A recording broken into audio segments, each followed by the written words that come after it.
The music started. It was my cue to walk. All our friends and family stood up and turned to look at me. But my eyes went straight to the front row, to 2 empty seats, right next to my new mother-in-law who was already crying happy tears. My parents' chairs. My grandfather squeezed my hand. He was the one who flew here to walk me down the aisle. My own dad hadn't even called. "Don't look at the empty seats, sweetheart," Grandpa whispered. "Look at the man waiting for you. He sees you. That's what matters." I took a shaky breath. I looked at Daniel, my husband, standing at the end of the aisle. His face was full of so much love it almost made me forget the ache in my chest. And I started walking. I walked right past where my mom and dad should have been, and I promised myself I would stop waiting for them to care. I didn't know it then, but that walk was the first step toward a life they would finally notice. The day they saw my $50,000 car and suddenly remembered they had a daughter. My name is Isabella, and the silence started 2 months before my wedding. It wasn't the comfortable quiet of understanding, nor the peaceful silence of mutual respect. This was a different creature entirely. A cold, deliberate void that my parents carved out between us, filled with everything they refused to say. Daniel and I had poured our hearts into planning what should have been the happiest day of our lives, a garden ceremony at the Willow Creek estate, followed by a reception under a canopy of stars. For 3 years we'd scrimped and saved, budgeting carefully to pay for every last detail ourselves. I'd even designed my own dress, spending nights sketching at our kitchen table until the vision in my head finally matched the paper. It was going to be perfect, or so I'd thought. The first sign came during what should have been a joyful phone call with my mother. "Mom, I'm finalizing the seating chart," I'd said, trying to keep the excitement from trembling in my voice. "You and Dad are at the head table with us, of course. The venue needs final numbers by Friday, so I just need to confirm you're both coming." There was a pause on the other end, the kind of silence that already held its answer. "Oh, Isabella, honey," my mother finally said, her voice taking on that particular tone she used when delivering disappointing news, slightly condescending, as if explaining something complicated to a child. "You know how your father is with his social calendar. And with your brother's new venture, capital firm closing its first major deal. Well, the timing is just terribly inconvenient for the whole family." Inconvenient? The word landed like a physical blow, knocking the air from my lungs. "Mom, it's my wedding. We sent the save the dates 6 months ago." In the background, I heard my father's voice, a low, dismissive grumble I knew all too well from years of being sidelined. "Tell her we'll send a very generous check. This is not a priority right now." The line went quiet for a moment, and I could picture my mother's pained expression, the one she wore when caught between my father's demands and anyone else's needs. "We'll do our best to make it work, sweetie," she said, though we both knew what those words meant. "But you need to be understanding. This deal could set your brother up for life. It's a once-in-a-lifetime opportunity." I hung up the phone, the cold dread settling in my stomach like a stone. Understanding. That word had been the theme of my childhood, the mantra I'd learned to chant to myself through years of disappointments. Understanding why they'd missed my 8th grade ballet recital, for my brother's soccer finals. Understanding why they couldn't help me move into my college dorm because they were busy buying my brother his first sports car to celebrate his acceptance to a proper business school. Understanding that my degree in graphic design was consistently referred to as a nice hobby, while my brother's MBA was celebrated as a real achievement. As the weeks counted down to the wedding, the silence from my parents grew heavier. My calls went unanswered. My texts about dress fittings and ceremony details left unread.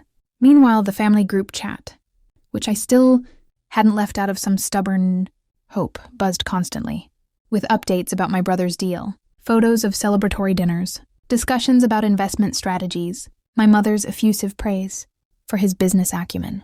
Each notification was another tiny paper cut, reminding me where I stood in the family hierarchy. The morning of my wedding dawned bright and clear, the kind of perfect spring day I'd prayed for, but my phone remained a dead weight on my nightstand. "No, good luck, sweetheart. No, we're thinking of you. No, we're on our way." Nothing. My maid of honor, Chloe, tried to maintain a cheerful atmosphere as she helped me get ready, but I could see the concern in her eyes every time she glanced at my silent phone. "Maybe there's terrible traffic from the city," she suggested while applying my makeup, her voice thin with the lie we both recognized. "Or maybe their flight was delayed yesterday and they didn't want to worry you." But I knew. I knew when I slipped into the hand-stitched gown I'd designed myself, the silk whispering against my skin. I knew when I held the bouquet of white peonies that had taken months to source. I knew with a sickening certainty as I stood at the back of that sun-dappled garden, my grandfather's steady arm the only thing holding me upright, and saw those 2 empty chairs at the front, a glaring, public testament to my private unworthiness. The ceremony itself was a beautiful blur seen through a film of unshed tears. Daniel's vows were so heartfelt, so full of love and promise, that they momentarily chased the chill from my bones. His family, a boisterous, warm, Italian clan who had embraced me from day one, enveloped me in hugs and kisses after the ceremony. Their genuine joy, a stark contrast to the void on my side of the aisle. His mother, Maria, held my face in her hands, her eyes shining with tears. "Benvenuta nella famiglia, mia cara," she whispered. "Welcome to the family." The words simultaneously healed and hurt. The reception was a whirlwind of forced smiles and practiced grace. I danced with Daniel's father, who told me with tears in his eyes how lucky his son was to have found me. I laughed with his cousins as they taught me traditional Italian wedding dances. I cut the cake Daniel and I had taste-tested a dozen times. But throughout it all, my eyes kept drifting back to those empty seats, now pushed against the far wall but still visible, a permanent scar on what should have been an unblemished celebration. That night, in the luxurious honeymoon suite we'd splurged on, the dam finally broke. The moment the door closed behind us, the carefully constructed composure I'd maintained all day shattered. Daniel held me as I sobbed, great, heaving cries that came from some deep, wounded place I didn't fully understand. It wasn't just that they hadn't come to my wedding. It was that they had chosen, once again, to prioritize my brother's world over mine. They had looked at the beginning of my family, the foundation Daniel and I were building together, and deemed it insignificant in the grand narrative of their lives. The next morning, puffy-eyed and emotionally raw, I made a decision that would change everything. I took out my phone, my fingers trembling only slightly. I didn't call. I didn't text to demand an explanation. Instead, I went to the family group chat, that digital monument to my brother's supremacy, and I typed a simple sentence. "Thank you all for the beautiful wedding wishes. Daniel and I are so happy." Then, before I could second-guess myself, I hit send, navigated to the group settings, and clicked leave group. Then I went to my contacts, found both my parents' numbers, and hit block. The silence from my end was now a choice, a boundary drawn in the sand. It was the most painful and empowering decision I had ever made. The first step toward building a life where I wouldn't constantly be auditioning for a role nobody wanted to give me. As Daniel packed our bags for our honeymoon in Bali, I stood by the hotel window, watching the morning light dance on the vineyard below. The grief was still there, a hollow ache in my chest, but something else was stirring beneath it. A quiet determination, a fledgling sense of self-preservation. They had made their choice. Now I was making mine. The silence after the wedding was the loudest sound I'd ever heard. It wasn't just the absence of their voices. It was the absence of hope. For 28 years, I'd carried this tiny, fragile hope that someday they'd see me. That hope had died at the altar when I looked at those 2 empty chairs, and the silence that followed was its funeral dirge. The first month was the hardest. My body was conditioned to expect their disapproval, to brace for their criticism. Every time my phone buzzed, my heart would do this pathetic little jump. Maybe it was my mother, full of tearful apologies. Maybe my father had finally realized what he'd missed. But the notifications were always just work emails, or Daniel sending me funny dog videos from his office, or Chloe asking if I wanted to get coffee. I found myself doing strange things.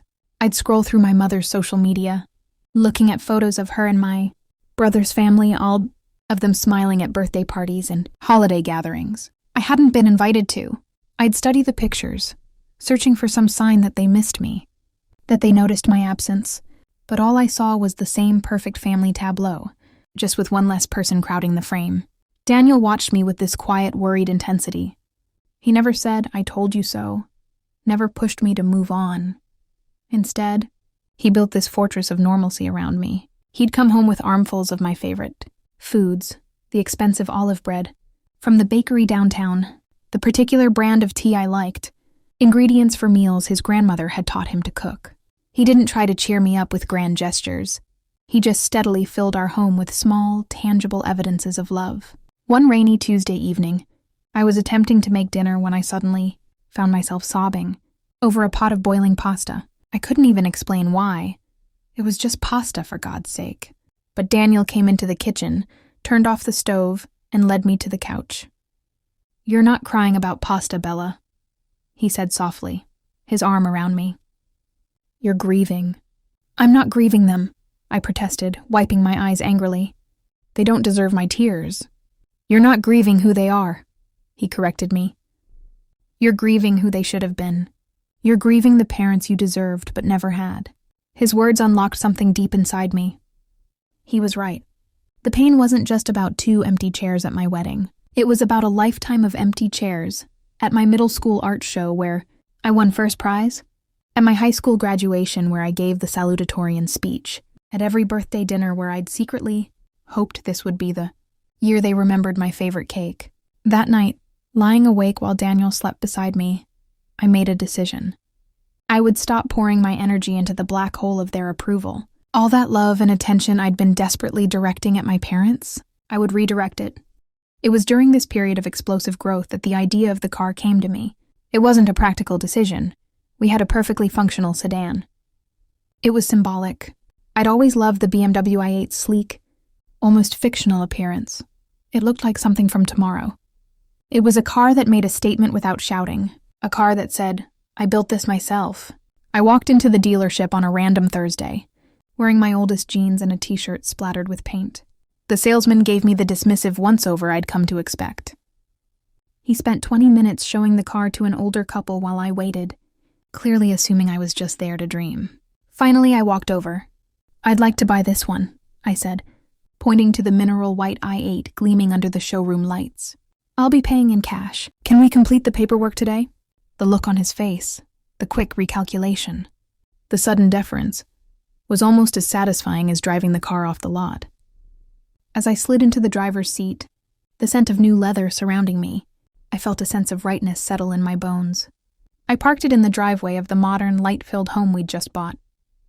That evening, as the sunset painted the sky in shades of orange and purple, I took a single photo, just the car, its elegant lines highlighted by the dying light. No caption, no location tag, no triumphant selfie. I posted it to the private Instagram account. I knew my mother still checked religiously. The image was my final word in an argument they started years ago. It was proof, rendered in gleaming metal and innovation, that the daughter they'd dismissed wasn't just surviving. She was building her own sun, and she was shining brighter than they could ever imagine. For 3 days, nothing. The digital silence felt different this time, charged, expectant. Then, on a quiet afternoon while I was reviewing website mock-ups for a new client, my personal phone rang, a number I hadn't deleted, a name I hadn't seen light up my screen in over 2 years. Mom. The sound was a physical jolt. Daniel, working from the adjacent office, looked up immediately, his face full of concern. I watched the phone vibrate across my desk, this little dance of desperation. I let it go to voicemail. A text appeared seconds later. "Isabella, your father and I saw the car. We need to talk. It's urgent. Family meeting. Tomorrow at 1 p.m., the house. Don't be late." I picked up the phone, my heart not fluttering with nervous hope but beating a slow, steady rhythm of certainty. I showed the screen to Daniel. "They saw the car," I said, my voice calm and clear. He came and wrapped his arms around me. "You don't owe them anything, Bella," he whispered.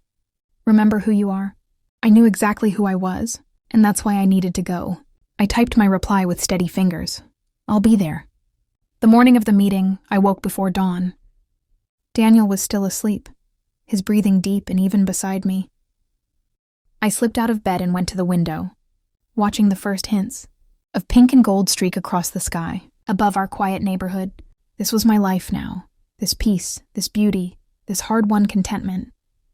For a moment I considered texting them that I wouldn't come, but I knew I had to.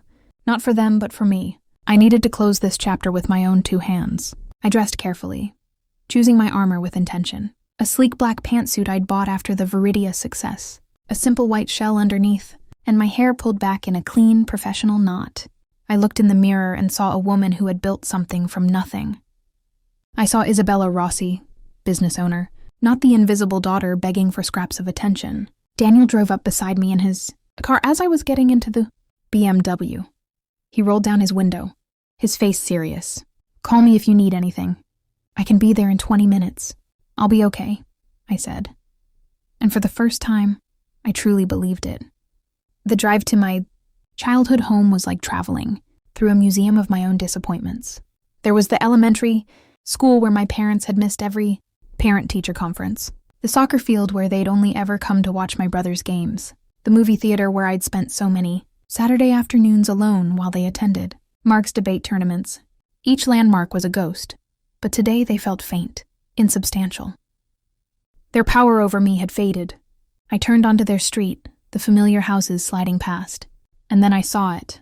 Their colonial-style home, once so imposing to me, now looked ordinary. Smaller. The paint was slightly faded, the garden a little overgrown. It was just a house, not a fortress. I pulled the BMW i8 into the driveway, the electric motor utterly silent. The car looked like a spaceship that had landed in suburbia. Before I could even unbuckle my seatbelt, the front door swung open. My mother stood there frozen in the doorway.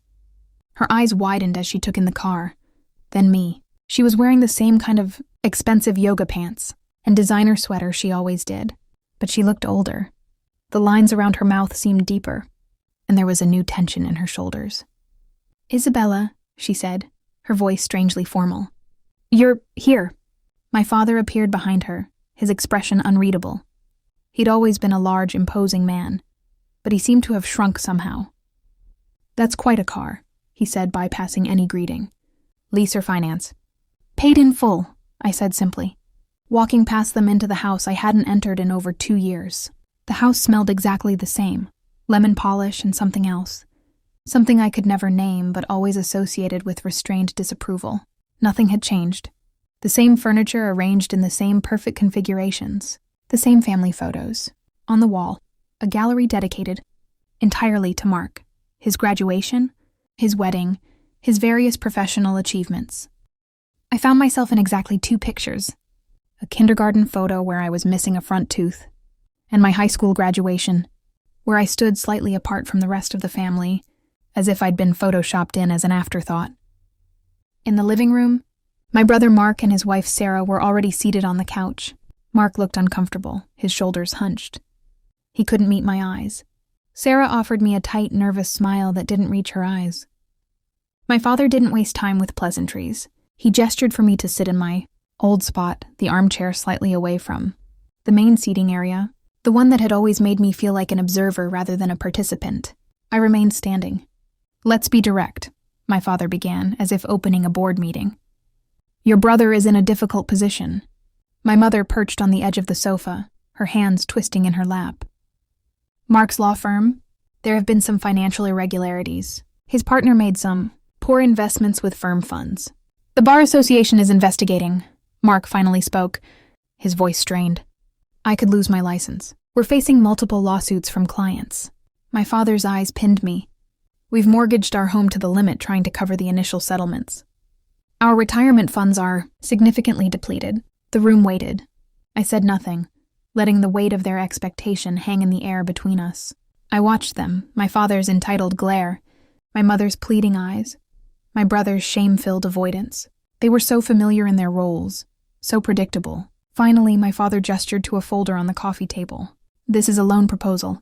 The terms are fair. 5-year term, reasonable interest. It's what family does."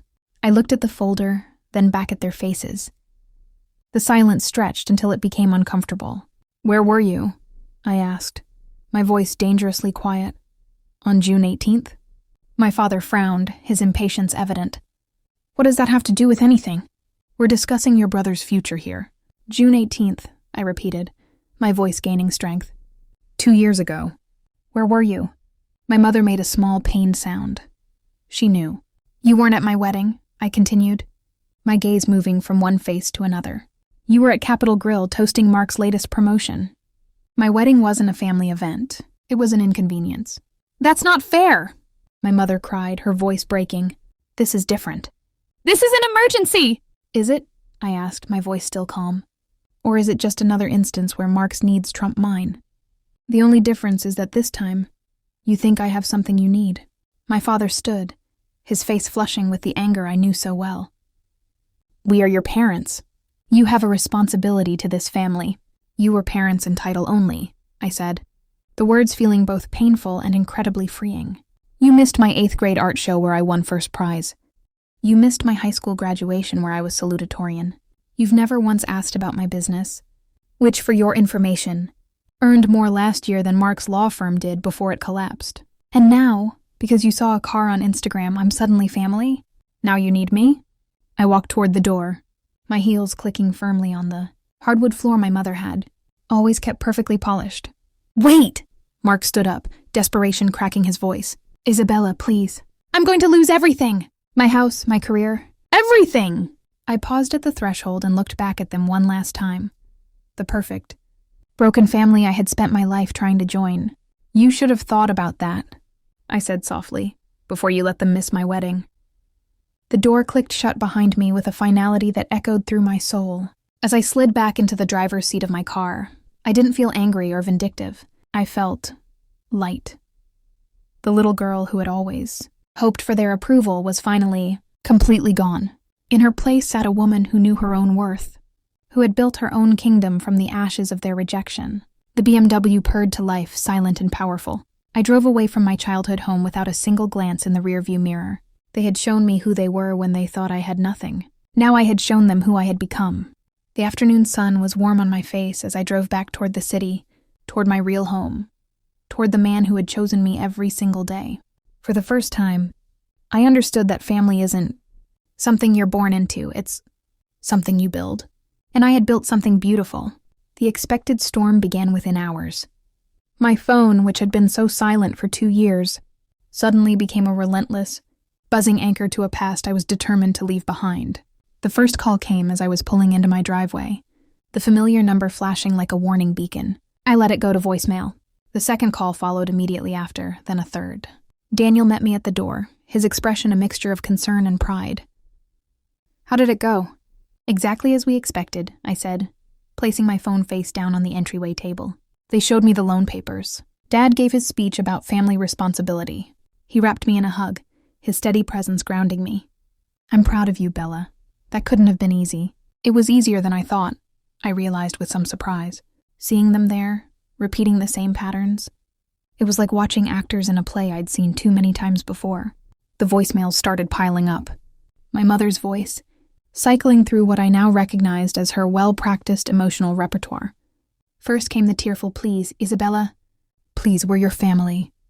Then the guilt trips, your brother's children will suffer because of this. And finally, the sharp-edged accusations. How can you be so selfish after everything we've done for you? My father's messages were colder, more businesslike. Isabella, this is your father. Call me back immediately.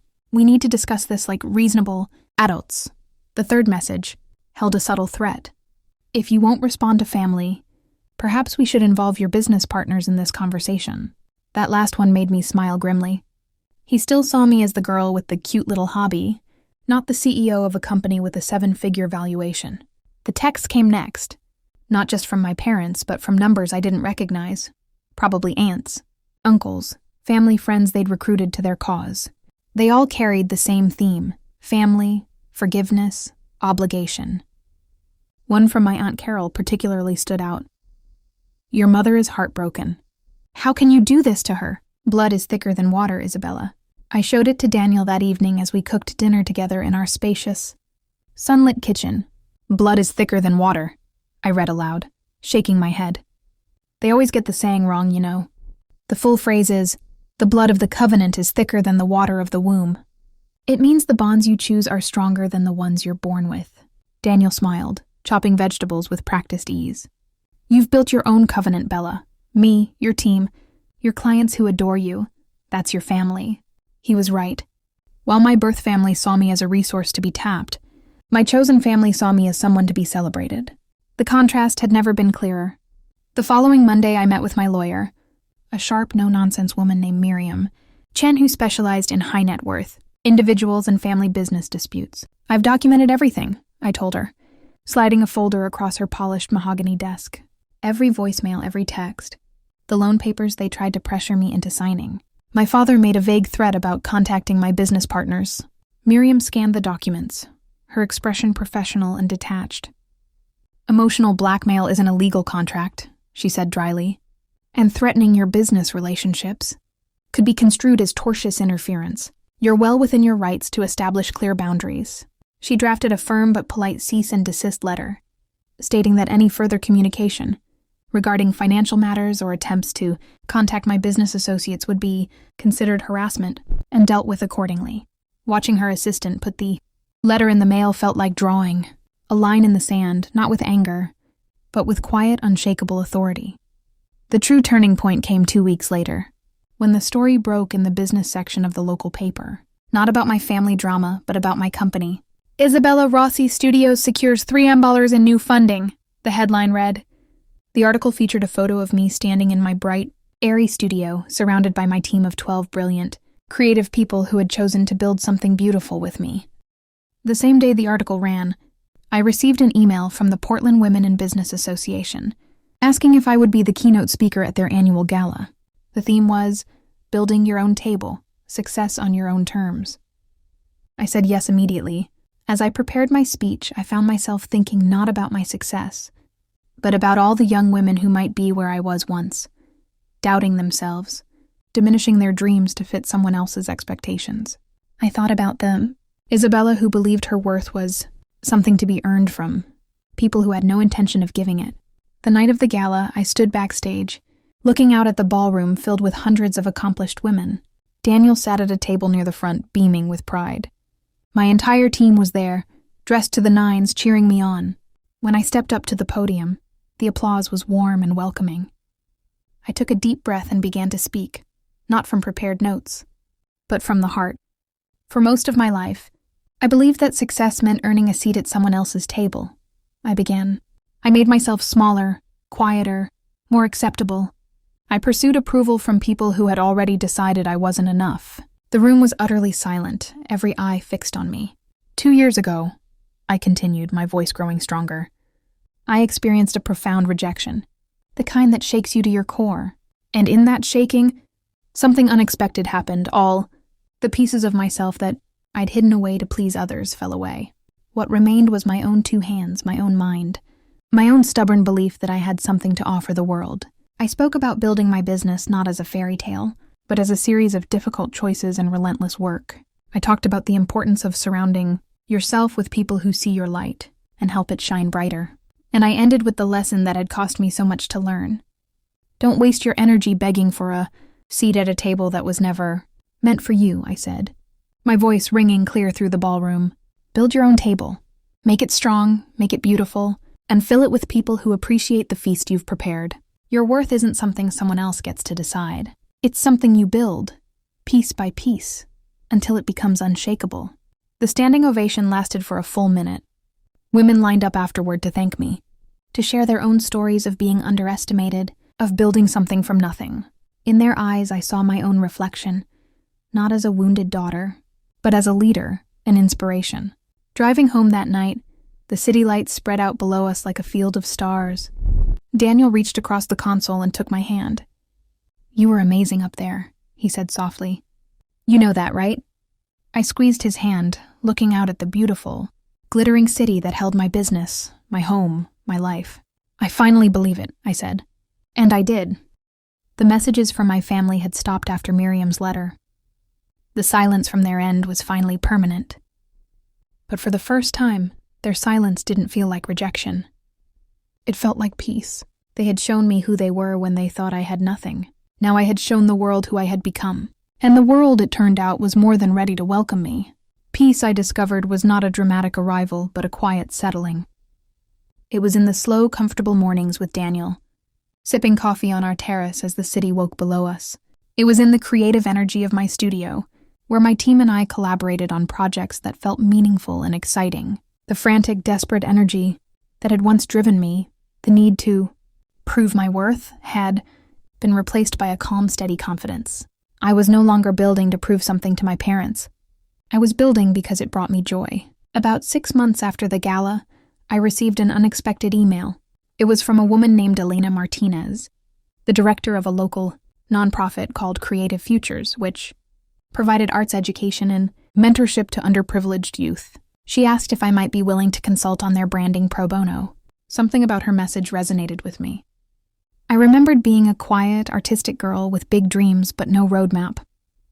I remembered teachers who had seen something in me. When my own parents hadn't, I agreed to a meeting. Their offices were in a part of the city my parents would have never visited. Vibrant and full of life, Elena was a woman with warm eyes and a firm handshake. She showed me around their community center, where teenagers were screen printing t-shirts, editing short films on donated computers, and sketching in sunlit studios. We help them see that their creativity isn't just a hobby, Elena explained, watching a young girl intently painting a mural. It's a potential career, a way out, a way up. An idea began to form in my mind, crystallizing with every student I met. It wasn't just about giving them money. It was about giving them what I had desperately needed. Validation, practical skills, and a pathway. That night, I laid out the idea for Daniel. I want to start a foundation, I said, my words tumbling out in an excited rush. The Design Your Future Foundation. We wouldn't just give scholarships. We'd provide paid internships at my studio and other creative firms. We'd offer mentorship, portfolio reviews, and business skills workshops. We'd show them that their art has value in the real world. Daniel's face broke into a huge smile. Bella, that's incredible. It's perfect. The next few months were a whirlwind of legal paperwork, board formation, and strategic planning. I invested a significant portion of my own capital as seed funding. To my surprise and delight, several of my clients and business contacts, hearing about the initiative, asked to contribute. My success had built a network of allies, a far cry from the solitary struggle of my early days. We launched the foundation with a party at my studio. The room was filled with my chosen family. Daniel, my team, my mentors, my friends, and the first cohort of 20 bright-eyed, talented students from Creative Futures. The air buzzed with possibility. There were no empty chairs here. Every space was filled with someone who believed in the mission, who believed in these kids, who believed in me. As I moved through the crowd, I spotted Maria, Daniel's mother, deep in conversation with a shy-looking student named Jasmine, showing her something on her phone. Later, Maria pulled me aside, her eyes glistening. "This," she said, gesturing to the vibrant room. "This is your family, Mikara. This is your legacy." Her words settled deep in my soul. She was right. This thriving, generous community was my true inheritance, not the conditional, transactional relationship I'd been born into. A few weeks later, I was working late at the studio when my assistant buzzed me. "There's a woman here to see you, Ms. Rossi. A Sarah Jenkins? She says she's your brother's wife." A cold trickle of apprehension ran down my spine. I hadn't heard from any of them since the lawyer's letter. I considered telling my assistant to send her away, but curiosity won out. "Send her in, please." Sarah looked older and more tired than I remembered. She stood awkwardly in the doorway of my office, clutching her purse. "Isabella," she began, her voice hesitant, "I know I shouldn't be here. Mark and your parents don't know I came. Then why are you here, Sarah?" I asked, my tone neutral. She took a shaky breath. "I saw the article about your foundation. I just wanted to see you, to see what you've built." Her eyes wandered around my office, taking in the awards, the sleek design, the view of the city. "It's really something." We stood in silence for a moment. "How are they?" I finally asked, not because I cared, but because I felt it was expected. "Not well," she admitted, looking down at her hands. "The Bar Association suspended Mark's license. We had to sell the house. Your parents, they had to take out a reverse mortgage. They're bitter. They still don't understand." She looked at me then, and for the first time, I saw something other than nervousness in her eyes. It was a flicker of respect, but I think I'm starting to. "You didn't just walk away. You built something they can't touch. Something good." Her words weren't an apology, and they didn't fix the past, but they were an acknowledgement. A silent admission that I had won not by their rules, but by creating a whole new game. After she left, I stood at my window for a long time, watching the sunset paint the sky. I felt no triumph, only a profound sense of closure. The final ghost had been laid to rest. The first year of the foundation was more successful than I could have imagined. One of our students, Jasmine, the girl Maria had spoken to, won a national design competition. Another secured a full-time job at a major animation studio. We were making a tangible difference. My business continued to thrive, fueled now by a deeper sense of purpose. On a bright Sunday morning, Daniel and I hosted a brunch at our home for the foundation's students and mentors. Our garden was filled with laughter, the clinking of glasses, and passionate discussions about art and design. I looked around at the scene, this beautiful, chaotic, chosen family I had built, and felt a happiness so complete it was almost overwhelming. Daniel came up beside me, slipping his arm around my waist. "You did it, Bella," he whispered. "You built your own son." I leaned into him, watching the sunlight dance through the leaves. He was right. I had spent so many years living in the shadow of my brother, begging for a flicker of warmth from my parents. I had been so cold for so long. But now I was the source of the light. I had built my own sun, and its warmth touched everyone I had chosen to let into my orbit.